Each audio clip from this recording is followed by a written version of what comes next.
Bonjour à toutes et à tous et bienvenue dans cette troisième vidéo consacrée aux mails et plus précisément à l'envoi de mails. Donc on a vu précédemment comment se connecter à son adresse mail, on a vu aussi comment lire les mails qu'on reçoit et cette fois on va voir comment envoyer un mail.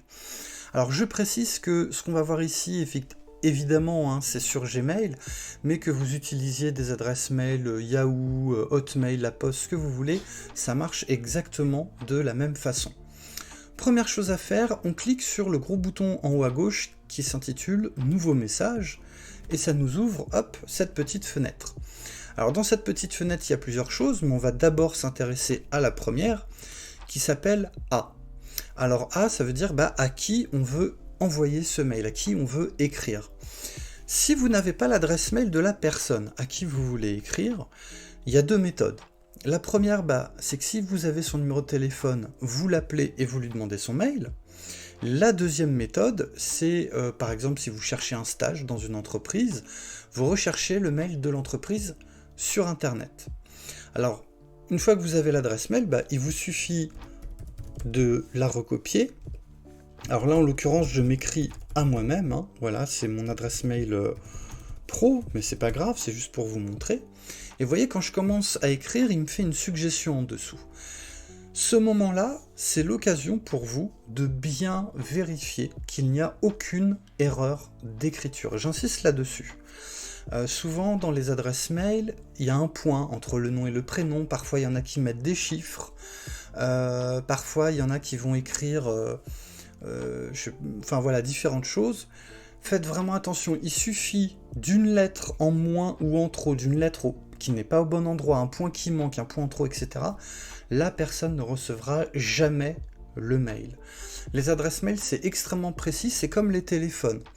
Quand vous téléphonez à quelqu'un, il vous suffit juste de changer un chiffre. Ça appelle quelqu'un d'autre, là c'est exactement le même principe.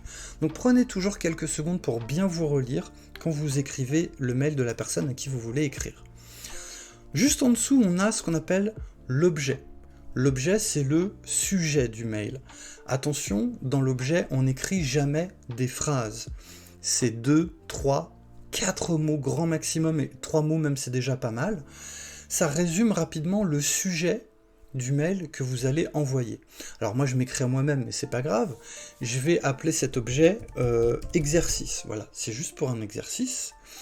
Et ensuite, juste en dessous, on a un grand carré blanc. C'est un petit peu comme la feuille d'un courrier postal qu'on va remplir. C'est là où on écrit vraiment son message. J'en profite, c'est l'occasion pour rappeler 2-3 petites règles quand on envoie un mail à quelqu'un, quelle que soit cette personne. La première chose, c'est un petit bonjour. Ça fait pas de mal. Je vous dis ça parce que souvent, on m'envoie des mails comme ça, pouf, je reçois quelque chose, parfois il n'y a même pas de message. Et quand il y a un message, c'est pas toujours, il n'y a pas un petit bonjour, c'est voilà, je vous envoie ça. C'est bien toujours de saluer les gens. Donc bonjour, je vous envoie ce mail dans le cadre d'un exercice informatique. Et là en plus vous voyez j'ai fait une petite faute. C'est l'occasion de me corriger en direct, voilà.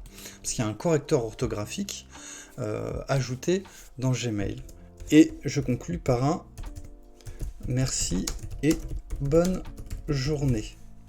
Alors j'en profite parce que les formules de politesse, c'est pas uniquement de vive voix dans la vie de tous les jours, ça marche aussi par mail. C'est même très important.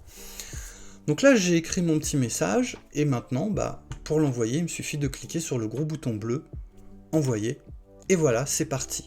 Les mails c'est quasi instantané. En quelques secondes la personne où qu'elle se trouve à travers le monde va recevoir votre mail. Voilà. Maintenant ça ne veut pas dire qu'elle va le lire tout de suite, elle le lira quand elle aura le temps. Voilà, donc on a vu dans cette petite vidéo comment envoyer un mail et maintenant on va voir comment répondre à un mail. Et je vous dis à tout de suite pour la prochaine vidéo.